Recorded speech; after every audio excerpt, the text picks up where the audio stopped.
Brian, who is the coolest guy on television ever? Well, it's got to be Don Draper, It's right? Don Draper. Yeah. Yes, good answer. I was really afraid you were going to say Gilligan, and I was going to say, okay, I mean, fine. he's pretty The cool. modern road makes an old-fashioned. When you talk about Manhattan, I vaguely understand it. Certainly a martini, it makes sense. Old-fashioned, you might as well say old wizardry. Fortunately, we have a wizard here to tell us. Trevor, right. at the Steampunk Saloon. Trevor, tell us about the old-fashioned. The Old Fashioned has been a staple of the bar community 40 years. Is it bad for me to confess that I don't know that I've ever had an old-fashioned? It's one of the predecessors of all cocktails. Way back in the 19th century, whiskey drinks were whiskey, sugar, bitters, and water. That was just a whiskey cocktail. But they started spicing them up. Maybe somebody will add a little bit of curacao. Then one day someone said, just give it to me old-fashioned. Walk me through this, Trevor. Okay, we're gonna start out with a sugar cube. A lot of bars have started using like a brown sugar cube or molasses sugar cube. So we're gonna drop that in there. And we're going to dash this with, depending on how you like to drink, we're gonna use 3 to 4 dashes of Angostura Bitters. 1, 2, 3, 4. And you really want a good coating on that sugar. This is Angostura aromatic bitters. Yes, you're gonna see this at just about any bar you go to. This is the Coke brand of bitters. Now that it's sat there for a minute, we're gonna muddle this. And you want to really get it good and mashed up with that bitters. How do you know when you're done? Because if I was doing this, I would keep mashing until everything was a frothy, foamy paste, but I'm guessing that's not what you want. Well, when you're using a sugar cube like this, you can really start to feel it break underneath your muddler. You want to leave just a little bit, because this will add texture to the drink when the sugar mixes with the bourbon. Okay. We're gonna put an orange swath in here. This is really gonna add a lot of flavor to the drink. And this is just a simple, fruit peeler. We're gonna get the oils out of this swath. You just kind of hold it like this.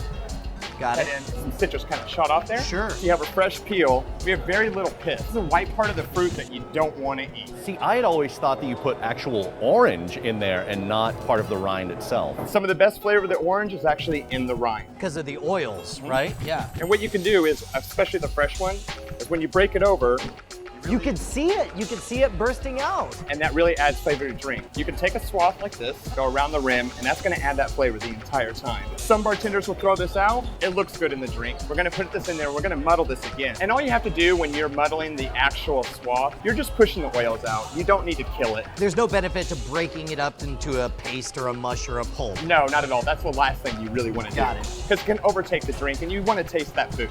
Some people will say this is sacrilegious. Some people will say that this is the way it's done. But I always add soda water to my old fashioned. It's really going to bring out the bitters and the orange, and it's going to really connect it all.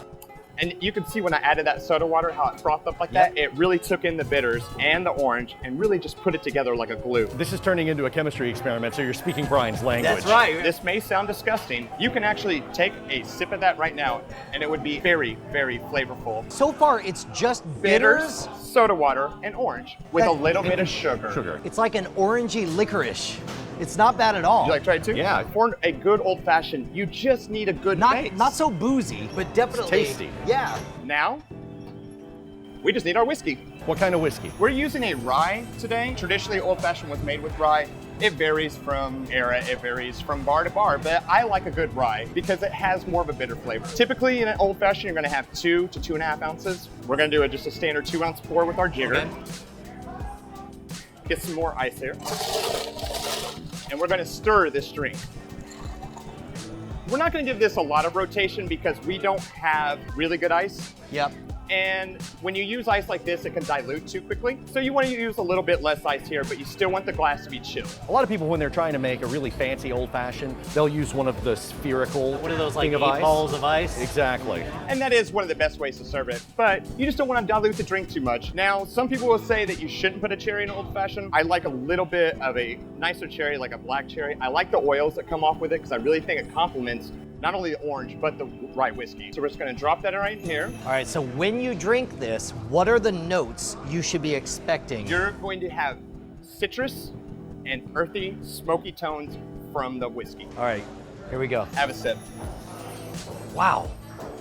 Try this. It's like almost a mossy, kind of like a rich, foresty kind of flavor. That was your first sip of an old-fashioned? Yeah. You've just taken your first step into a larger world. I'm so excited, Do you dude. feel like Don Draper? I do. Yeah, this Dude, is delicious. That is really good.